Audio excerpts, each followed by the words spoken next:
You're listening to the 49 Carats Podcast, a 49ers Goldmine production with Stephanie Sanchez.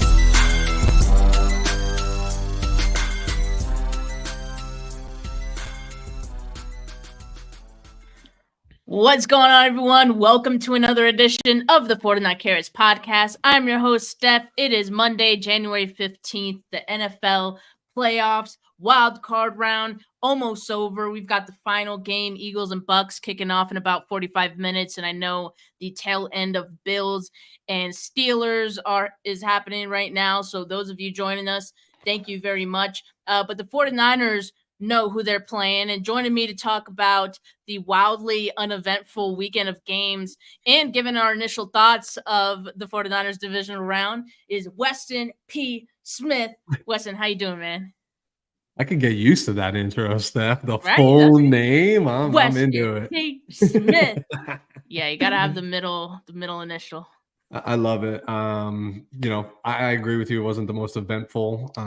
We'll talk about it. Wild card weekend, some surprises, some not so much. And just excited to be here. It was stress-free, and now then let the stress culminate as we get closer to the 49ers game this weekend. As you mentioned, knowing our opponent in the Green Bay Packers. Yeah. Weston, you picked the perfect weekend to move. Like, how did you know it was going to be the 49ers bye week? And yeah, we're missing the Tupac background, the Nick Bosa cutout. We're missing all of that, but glad to move. I got a blank canvas here behind me, Steph. Yeah, so exactly. I got a lot I can work with. All right. Put them in the comments, people. But yeah, I said this weekend of games was uneventful because there were a lot of blowouts this weekend, right? So I don't know, like maybe anticlimactic is a better word. Maybe those words kind of mean the same thing. But let's just look back at what happened this week. Some upsets mixed in with the blowouts. Some upsets were blowouts. To start the weekend of games, we had the Texans sending the number 2 seed Cleveland Browns home. Not only did they upset the Browns, but they did it in dominating fashion, 45-14. And again, this was the Browns team that had one of the best defenses in all of football this season. Shout out DeMeco Ryans. Shout out CJ Stroud. He is a stud. I'm so happy for both of those guys.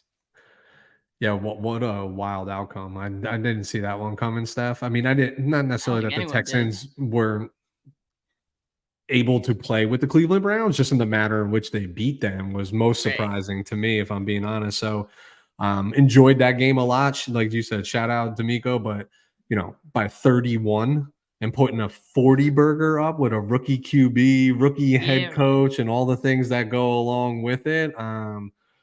Is there just like a more deserving man in the NFL than DeMeco Ryans? Like, you just can't not root for this guy. And but again, the outcome, not necessarily a Texans win, but the manner in which they won was, to me, the most surprising turn of events for this entire wild card weekend so far. Dare I say, the coach of the year and the offensive rookie of the year out there in Houston. And then the Chiefs and the Dolphins, a.k.a. the Peacock game, as it became known as.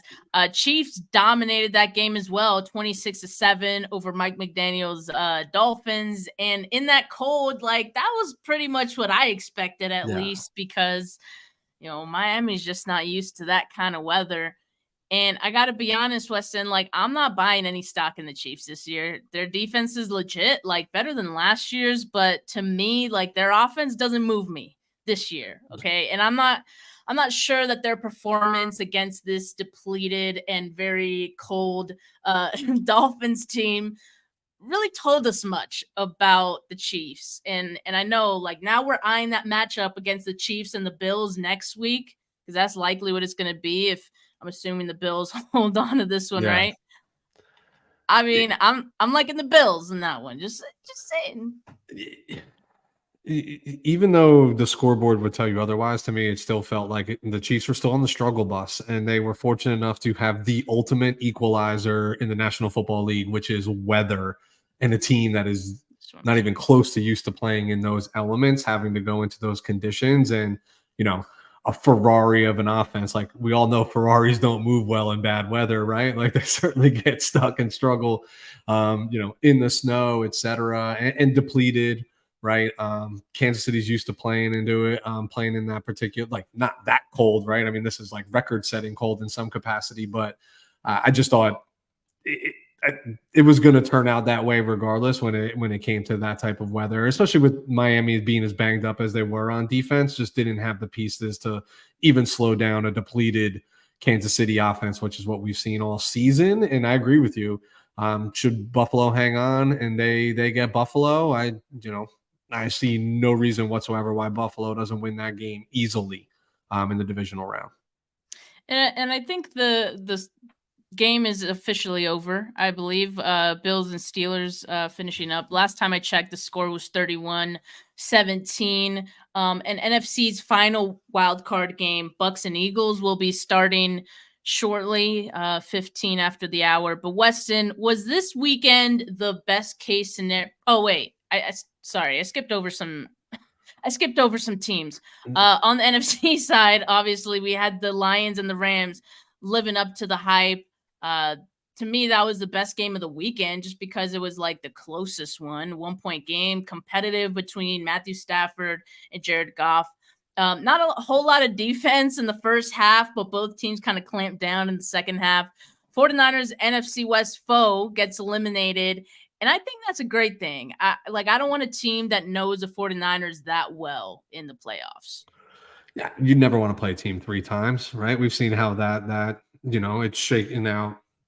Not so well in 2021, not so bad last year when we played Seattle, but it's kind of hit or miss. And I thought it was just a really cool game to watch, just with all the background stories, right? The golf for Stafford and what Matthew Stafford meant to Detroit for so long. And I have one of my best buds is a diehard Detroit Lions fan. And the last time he saw his team win a single playoff game, he was 8 years old. So to go through like that level of emotion, and also like poor franchise, right? In the sense of like we're talking about the emotion we're seeing in the stands over a single playoff game. Like, hey, our team won 2 of those last year, right? Like it's just different on what they're rooting for, but like just really cool backstory, really good game. The only game that we watched all weekend so far that came down to the wire, right? And best case scenario for us is the NFC West foe goes home. So really much enjoyed ending Saturday or Sunday evening watching that game. Yeah, exactly. There was a lot of emotion, and I get it, man. That's a long time coming. That's how I'm gonna be crying when the 49ers win their 6th Super Bowl, because that would be my first time witnessing one. But yeah, like I guess that leads me to my question. Like, was this weekend the best case scenario to have both the Rams and the Cowboys knocked out of the playoffs, for the 49ers? It's hard to argue against that, right? I mean, if I'm being honest, I'd rather not play the Rams. Obviously, Detroit's offense can scare anybody. They move the ball really, really well, and they can do it both by throwing and running the ball. But I was never afraid of the Dallas Cowboys, right? I was kind of hoping we were going to get the winner of this evening's game because we've beaten the brakes off of both those teams already, right? But there's some familiarity there, but not even shocked. I'm a little shocked Green Bay did it in the manner in which they did it and how Dallas looked so early in that game, but not shocked that they came out on top. I think the dangerous thing that we're going to start talking about right now is they are arguably, or at least they're being touted, and I'll try to dispel that as we go tonight, is probably one of the hottest teams in ball coming into the playoffs right now. And Jordan Love is playing excellent football at the quarterback position. But if you think about how it might shake out otherwise, I think this is a favorable scenario. I mean, you're the 1 seed, you get the bottom seed. Like that's supposed to be how it lines up on paper. Yeah, that's usually a good thing, right? Yeah. But I hear you. The Packers look good right now. Adrian definitely liking the results of this weekend. Says Niners won on Sunday. Yeah, and I think it is kind of the best case scenario. Not that I wouldn't have enjoyed, beating the Cowboys ourselves, but I think just the fact that you don't even have to see them is good. Not because I was worried about the Cowboys, but just because I all right, get him out of here. Like, yeah. All right, let's move on. But yeah, it was a great showing from the Packers too. That was one of the upsets. 48-32 was the final score. But even at halftime, it was like this game is over, man. Like at halftime, I think it was already pretty obvious. What was it, like 27-0 or something like that? At that point, 27-7. I don't know, but yeah, they was got on the not board good. right. They got on the board right before the half, like literally 20-7. My bad, is what it was at half. And after actually it was 27-7 at half because Dak had threw the pick six, they brought it back, and then they went down and like literally scored the touchdown with like what, a second or two left. 27, yeah, you're right. Yeah, right before the half. They just were never in that game. Like they just were never. Yeah. It was wild. My man Tony, shout out to Tony, New Jersey Niner faithful. My guy lives right around the way. That being said, I can't help but smile. I hate rooting against the team. Like I really don't, right? Because I know so many people root against the 49ers, but the Cowboys are the Cowboys, right? And they are one of the most obnoxious fan bases. And living in New Jersey, well, like living in any state, there's just a plethora of Cowboy fans everywhere. But the memes, the videos, everything this morning and last night just brings me such childhood giddy joy. I just can't. Tell me you saw that video with the "It hasn't happened for the longest time." Have you seen this video? I've watched it 65 times today. But that's the great thing about the Cowboys getting eliminated in the playoffs like they do every year. It brings the entire football community together because we all collectively share this joy of watching the Cowboys go home early, and it was it is really great, and don't get tired of it. But yeah, like going back to the Packers, like it just seemed like they set the tone early. They came into the game confident. I expect they're going to want to do the same thing in Santa Clara, but I think it's going to be way easier said than done against the 49ers than against the Cowboys. It's just different teams, man, different offenses, different head coaches. Like the 49ers have that advantage all day. All day. I just think, Steph, this game it's going to get blown out of proportion for the next week or so, right? We're going to talk about how the Packers are so hot right now, and this is the year, and yada, yada, yada. But, like, can we pump the brakes on that for just a moment? Yeah. Like, Jordan Love is playing excellent football and taking nothing away from what he is doing right now. He is seeing the field very well. He's throwing it all over the field. He's leaving his feet. Like, it's clicking for him right now. But this is a totally different monster that he's going to be running into this week, right, in the 49ers versus the Cowboys. And coming into the playoffs, they've won 3 straight. They beat the 2-win Carolina Panthers by 3 points. They beat a Kirk Cousinless and Justin Jefferson-less Minnesota Vikings. They beat the brakes off of them. And a 1-possession game at home against the Chicago Bears. I know it's, consecutive divisional games, but it ain't like they've run through the gauntlet coming in here. And mind you, before that win streak, they had 2 consecutive losses, one of which was to Tommy Cutlets, right? Like, and the New York Giants, they lost that game. I was at that game, actually. If I remember, it was a Monday night game, and I was at that game, and they lost. So, like, I know they're playing really well, like, and they've looked good, but I think you also have to keep in mind, like, who. And then they got the formidable opponent in the Dallas Cowboys in the playoffs, which is it's like a layup for any team right now. Am I wrong? Like, I know they're playing good, and I don't want to discredit that. And like, hey, in this league, you just got to get into the tournament. That's all that matters. It's never the best team; it's the hottest team, but on paper, I think the 49ers are head and shoulders above the Green Bay Packers. I mean, I'll say this, like, being the hottest team for the Packers is what got them past the Cowboys. But like you say, I don't think it's going to be what gets them past the 49ers, because I don't see them getting past the 49ers. And I just think because the 49ers have the advantage in maybe nearly every single category. I think the only the only one where you can debate is like Jordan Love versus Brock Purdy, right? Like you can have that debate, but everywhere else, like the 49ers have the advantage over the Packers. And I think this 49ers team is going to be focused partly because of all the upsets we saw this past weekend. It was actually great that we saw as many upsets as we did, because then, there weren't that many, but I think there were just enough for the 49ers to be like, okay, like it can happen. It can happen to anybody. It happened to the Cleveland Browns. Like that's, exactly what we're saying. It could happen any given Sunday. So, the 49ers have to look to set that tone early against this Packers team who are going to come in confident, hot, but they're also coming in on a short week, tired because some of their defensive players played 75 plus snaps. Yep. That's nothing to sneeze at on a short week, having to travel to the West Coast. And they sustained a number of injuries as well out of that game. So I think all those things are going to play a factor in, this game against the 49ers, bringing the Packers down a notch. Yeah, all those things play in the 49ers' favor. The one thing that doesn't, to me, is just like the extended rest does, but like we talked about last week, rest versus rust, right? Like, yeah. Do you see rust?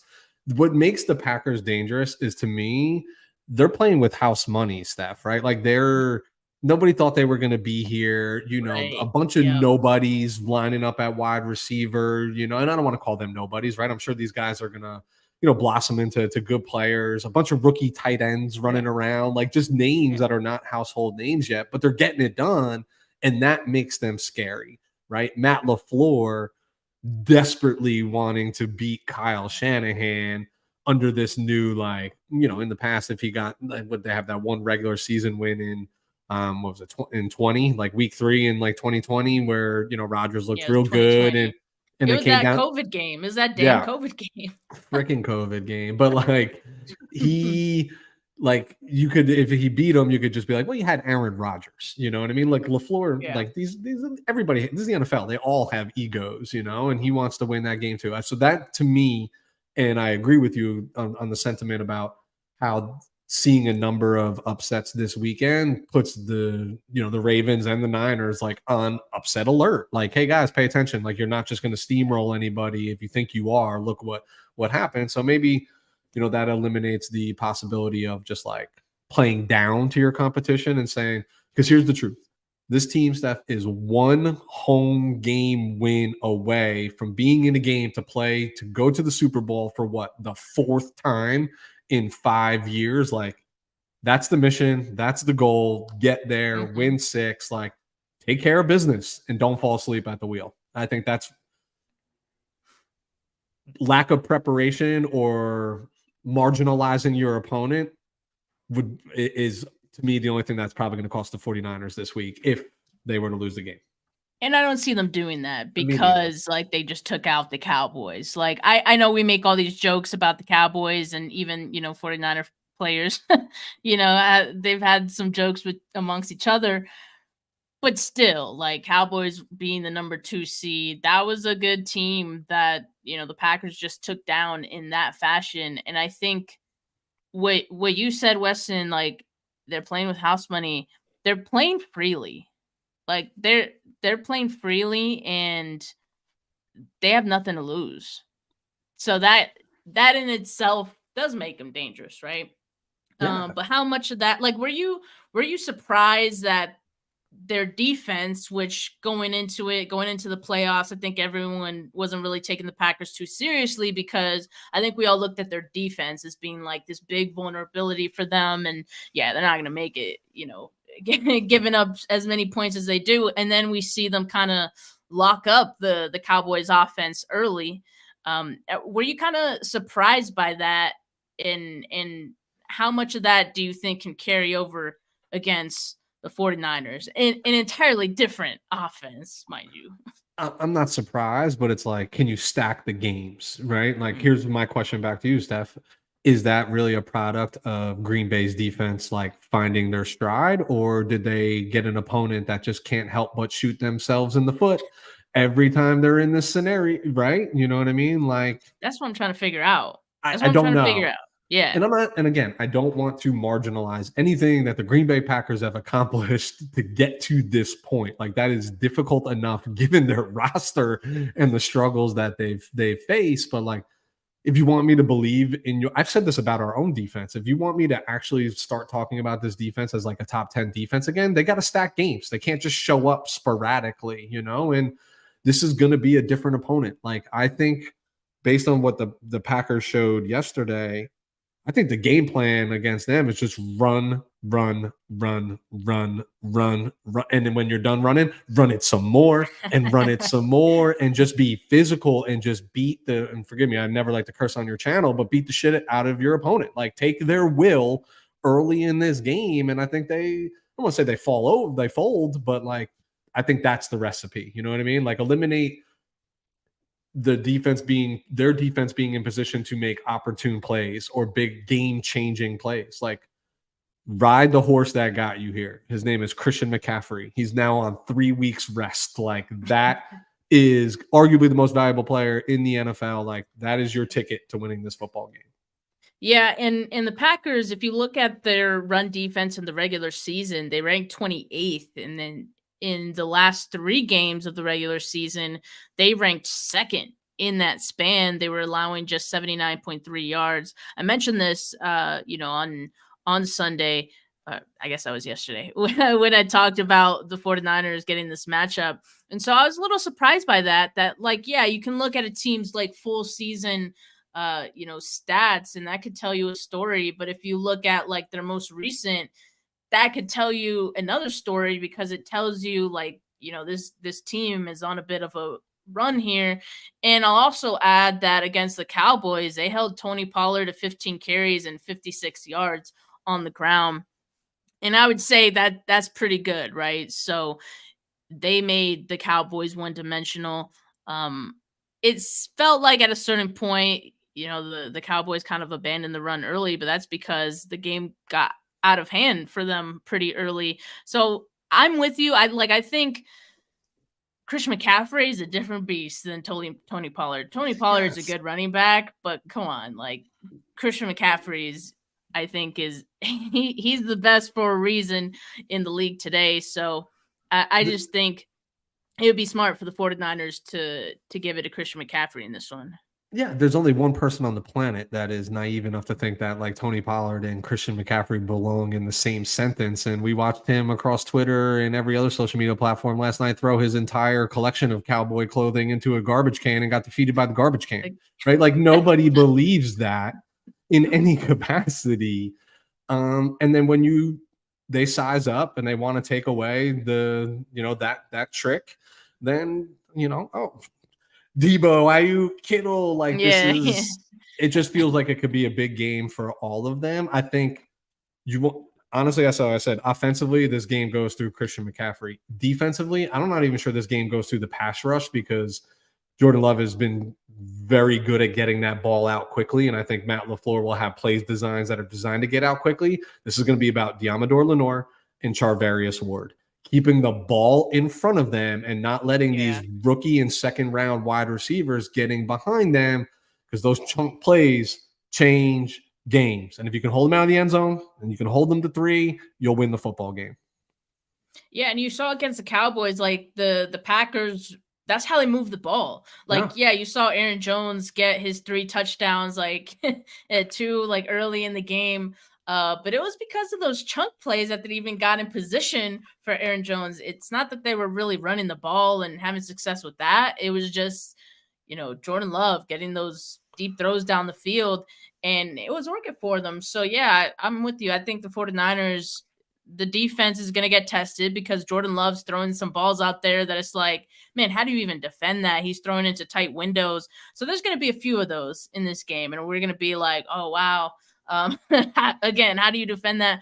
But, if the 49ers stay true to what they've been doing all year, I think they're going to have a good game plan against this team. I think it helps that, Kyle LaFleur, running a lot of the same stuff. So I think that should definitely help the defense to kind of know what to expect in that game. And then you're just going to have to accept that, Jordan Love is going to make some big plays because that's just what he's been doing for the past month or so.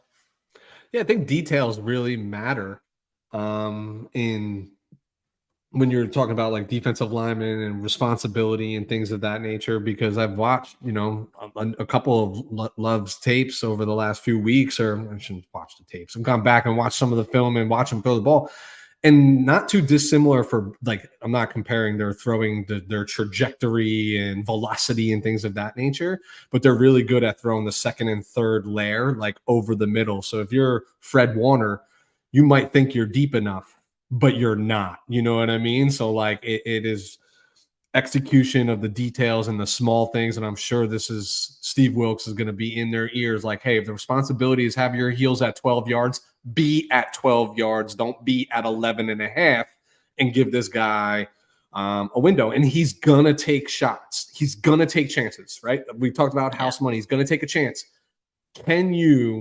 Nobody's made him pay for a chance in the last couple of weeks, right? Can you make him pay? Can you pick off one? Can you strip sack fumble one, right? Like somebody's got to take the ball away from this guy, and that, does that turn Cinderella back into a pumpkin? I don't know, Yeah, we'll just have to see, but I mean, I'm definitely going to go into it confident about the 49ers, and yeah, as I mentioned, the Packers have some injuries going into this one, including to Jair Alexander, their top defender, who locked up CeeDee Lamb pretty well in that game against the Cowboys. They also have a rotational pass rusher, Kingsley Enagbare, who tore his ACL in that game. So they're gonna come into this one bumped and bruised, and of course we're going to be monitoring that throughout the week and see how they do. But as we know, 49ers, because of that bye week, they're going to be going into it healthy.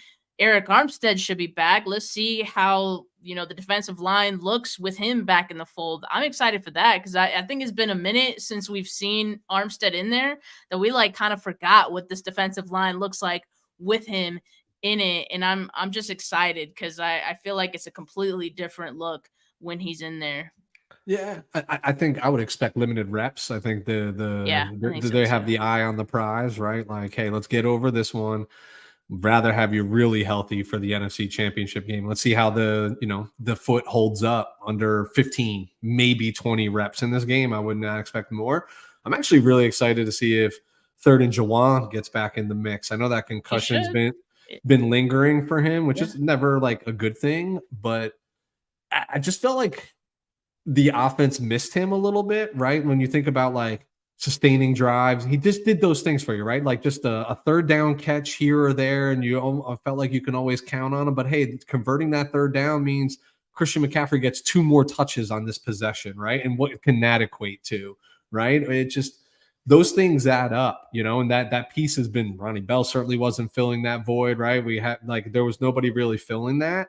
I think that's a big component too, and I'm interested to see that. But I'm most interested to see like how's Brock handle the 3 weeks off, right? Like quarterback is where it matters the most. Like you can't be rusty.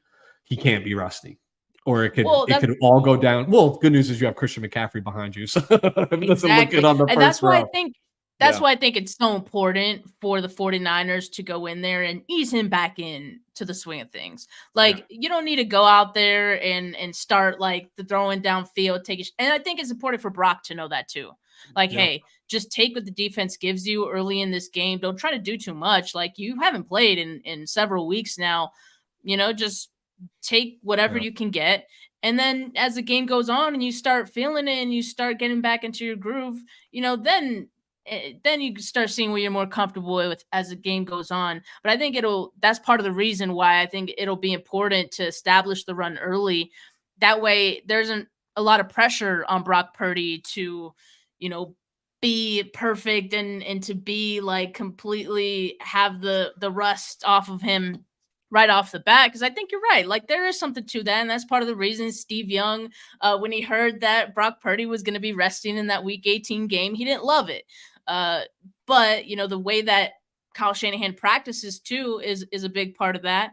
You hear guys talk about how hard they practice and how they're really I think it was it Hargrave that, or I think it might have been Tashawn Gibson, who just recently was on the Richard Sherman podcast, and he was talking about the practices as well, how sometimes the practices are so hard that it makes the games feel easier.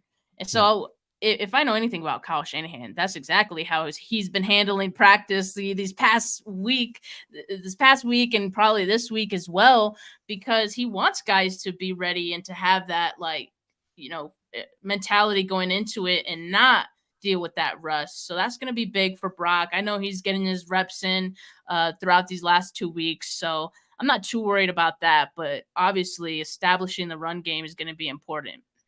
Yeah, I think the good news too is then, since traditionally the 49ers offense is not truly vertical, you know what I mean, is that there's going to be ample opportunity early in this game just to get your quarterback comfortable, right? Like on short routes, whether it's bubble screens, whether it's just quick drags, you know what I mean? Like Kyle will create a little bit of a rhythm for Brock early, is my guess. And then again, if it doesn't look right and it doesn't feel right, oh great, we have number 23 behind you. You know, I can't help but think about the 2019 NFC Championship game against this Packers team, where they didn't even bother to throw the football, right? And I know not the same rosters, whatever, but they didn't even bother. Like, they didn't even bother for different reasons, right? Yeah. But like, that put Raheem Mostert on the map, right? I mean, that got that guy some money and did those things in that game. 4 touchdowns in an NFC Championship game. My goodness. But like, it's probably not too dissimilar from the recipe that's going to help you win this game. And then it's week to week, right? And then you put all this tape on it. The 49ers are going to run, they're going to run. And there you go. We come out and they throw the ball 35 times, in the NFC Championship game. They can just do so much. That's what makes them scary. But my thing, Steph, is like you say, like, I'm pretty confident going into this. My problem is I'm nervous every week because I can make a case for you every week why the 49ers could win, and I can make a case for you every week as to how they could easily lose the football game. Now, good news is I think there's really only 1 or 2 things that can happen to make them lose this game, and one of those things is them being in their own way by coming out flat, sleeping on their opponent, all of those things. I think you just said that perfectly, because I have a hard time like articulating that feeling that I have, where it's like, of course I'm confident and I feel like the 49ers can win this game. But at the same time, like, I also know any team, including the 49ers, can lose any game. Like, that's just how the NFL works. So it's not like, I feel like I worry that gets misconstrued as me being worried about who the 49ers are playing. But it's really just that I look at any opponent, and also I look at the 49ers and just any team being capable of losing a game if they, don't play their game, if they don't play their best. So obviously I'm confident the 49ers is going to go into it and, be that focused team that we've seen so many times in the playoffs. And I'm confident they'll be back in the NFC Championship game, and I'm confident that they're going to win that one. So yeah, but of course there's some outside factors as well. One of those being the weather. There's a chance of rain for Saturday's game. And while we've talked about the advantages the 49ers have, they have the rest advantage. The fact that this game is on a Saturday, even bigger advantage. But the rain sometimes can equalize some of those things. So what concern level, or maybe you're not concerned at all, but what's your kind of temperature check on the fact that it could rain on Sunday? How does that impact this game for the 49ers potentially? I hate it, but we talked about it with the Kansas City and the Chiefs and the Dolphins. Like, weather is the ultimate equalizer,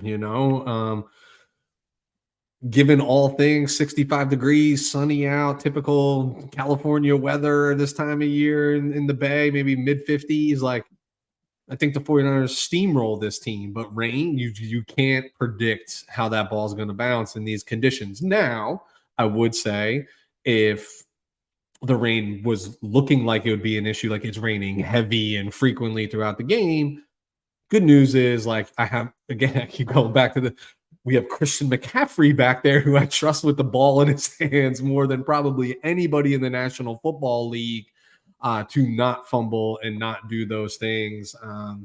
But yeah, you can't predict what weather can do for a football game ever. That's why they refer to it as the ultimate equalizer. It can change the complexion of a game like that. Gammon at the 11th hour joined us here, and he's like, where are you at on your score predictions? Well, I didn't make any score predictions for this weekend's slate of games, so I guess I'm good there. But as far as the picks I had made, I've taken some hits, but I expected the Cowboys to win. That didn't happen. I expected, I did expect the Chiefs to win, I think, right? Did I say that? I think I did. Yeah. Okay. So I think I expected the Browns to win. So took a hit there too, and the Rams. The Rams too. So haven't done so great, but it's all right because the only one that matters is my 49ers predictions, and I predict the 49ers win on Saturday. But all good. I'll take some hits. Gammon says, to be fair, her regular season predictions have been amazing. Playoffs are a different story. But you see, Gammon, I don't do regular season predictions for the entire NFL. So I have a good gauge on what the 49ers are gonna do and their score. But clearly for other teams, it just I don't really know what I'm talking about.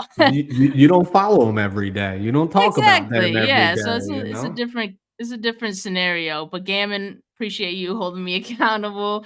It's been fun to give my predictions nonetheless, even when I lose. But look, we have another game that's going to be kicking off here shortly. The Bucks, Eagles. I'll tell you my prediction for that one. The Bucks going to take that one, and that one might be a blowout as well. I don't see the Eagles really competing much against. Quite frankly, it doesn't matter who the Eagles were going to be going up against in the playoffs. I just don't see it. And they also are going to be without AJ Brown. So just more reason to not see it. But because we're going to watch that game, just because, we have to, it's a playoff game, right? We can't miss it. Man, Technic Sheet calls it the Fraud Bowl. Whew, that's crazy. But because I'm going to watch that game, I'm going to let you guys get out of here. Make sure you like this video. Make sure you subscribe to the channel, and make sure you have that notification bell on so you know when I go live, because I'm going to be having great content all throughout this week, preparing for that divisional game. So make sure you guys stay locked on my channel, and not just my channel, Weston's as well, because he has a channel called We're Talking Football, and he doesn't just focus on the 49ers. He does focus on some of the other teams around the NFL as well. So, Weston, I take it your predictions for this weekend probably a little more accurate than mine, right? No. So no. In fact, I'm gonna take the Eagles tonight just because you took the Bucks. So I'm gonna go the opposite route. Wow. So I discouraged you that badly, huh? My predictions have been that bad. All right, I see what we're doing here, but make sure you guys enjoy that game, and make sure that you guys enjoy the rest of your Monday. For those of us, especially who had the day off, even if you didn't, man, just have a good rest of your evening. But for now, peace.